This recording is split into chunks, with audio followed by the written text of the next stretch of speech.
मसीहा बीपी मंडल जी की 105वीं जयंती के अवसर पर अयोध्या की धरती पर परम आदरणीय छोटेलाल यादव जी, जो समाजवादी पार्टी के वरिष्ठ नेता हैं, और महिला सभा की जिलाध्यक्ष सरोज यादव जी, हमारे बीएसए साहब राम लखन यादव जी, इंद्रपाल यादव जी आदि के प्रयासों से आज बीपी मंडल जी की जयंती का आयोजन अयोध्या की धरती पर किया गया है। बीपी मंडल वह हस्ती रहे हैं जिनकी बदौलत हम पिछड़े वर्ग के लोगों को, चाहे यादव हो, लोहारपाल, सुनार हो, तेली तमोली, बड़ी बारी, मल्लाह, केवट, कुर्मी, काशी हो, जाट हो, गुजर हो, पाल हो, राजभर, चौहान आदि जातियों को जो सरकारी नौकरियों और उच्च शिक्षक संस्थाओं में 27% आरक्षण की व्यवस्था मंडल कमीशन के तहत राजा मांडा विश्वनाथ प्रताप सिंह ने मंडल कमीशन की सिफारिश को 13 अगस्त 1990 को लागू करके हम पिछड़े वर्ग के लोगों को प्रतिनिधित्व देने का प्रयास किए। और अर्जुन सिंह जी ने 2006 में जो है कांग्रेस पार्टी की सरकार के कार्यकाल में उन्होंने उच्च शिक्षण संस्थाओं में 27% ओबीसी को आरक्षण दिए। आज उसी महापुरुष की हम लोग जयंती मना रहे हैं और इस अवसर पर देश के प्रधानमंत्री नरेंद्र मोदी जी अपने को नीच जाति का, पिछड़ी जाति का बताने में अघाते नहीं है। और देश के शिक्षा मंत्री जो है खंडायत कुर्मी बिरादरी के धर्मेंद्र प्रधान जी हैं, लेकिन वर्तमान समय में ओबीसी के आरक्षण पर खुलेआम डकैती की जा रही है उत्तर प्रदेश सरकार के द्वारा, जहां जहां भाजपा शासित राज्य है वहां पे, और केंद्र सरकार की नौकरियों में भी हमारे आरक्षण को पूर्ण करने का प्रयास किया जा रहा है।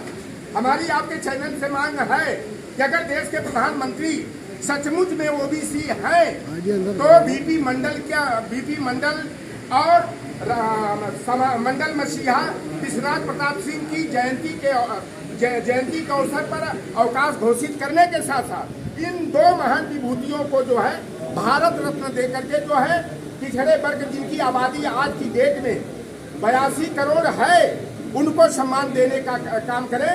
और हम लोगों की यह भी मांग है कि हर सेंसस में जो है SC/ST की जनगणना कराई जाती है, धार्मिक अल्पसंख्यक मुस्लिम, सिख, ईसाई, जैन, बौद्ध, पारसी, यहूदी की कराई जाती है।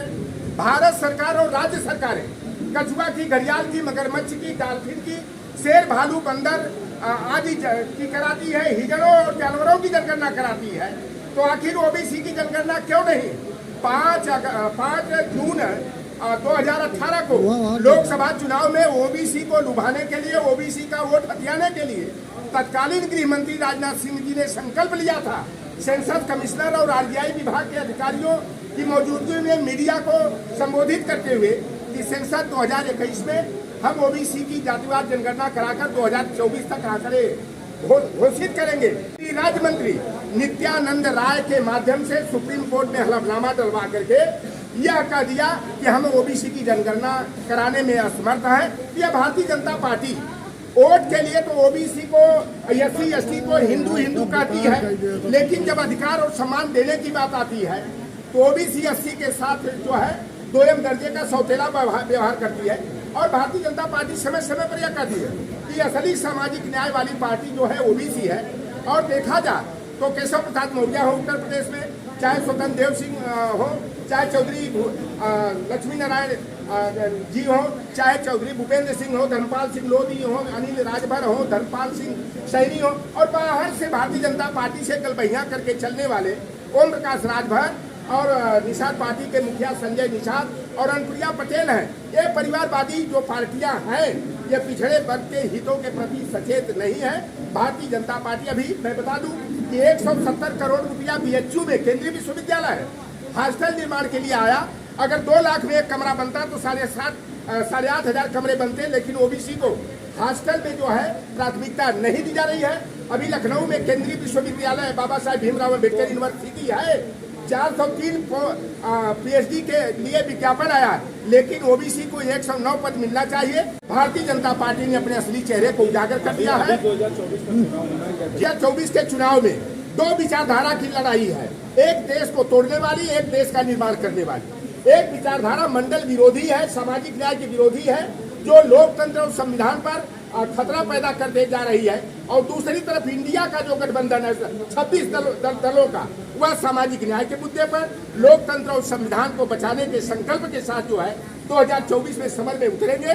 और 2024 के चुनाव में NDA non democratic alliance national leadership of Adani, Ali Baba 40 चोरों का जो गिरोह है, कि एनडीए भारतीय जनता पार्टी के नेतृत्व में उनको लटक कर झटक कर पटक करके अब ये ओबीसी एससी एसटी को बहुत बार जो है गुमराह कर चुके हैं। इनका वोट लेके सरकार बना करके इनके हितों पर कुठाराघात करने का प्रयास किया।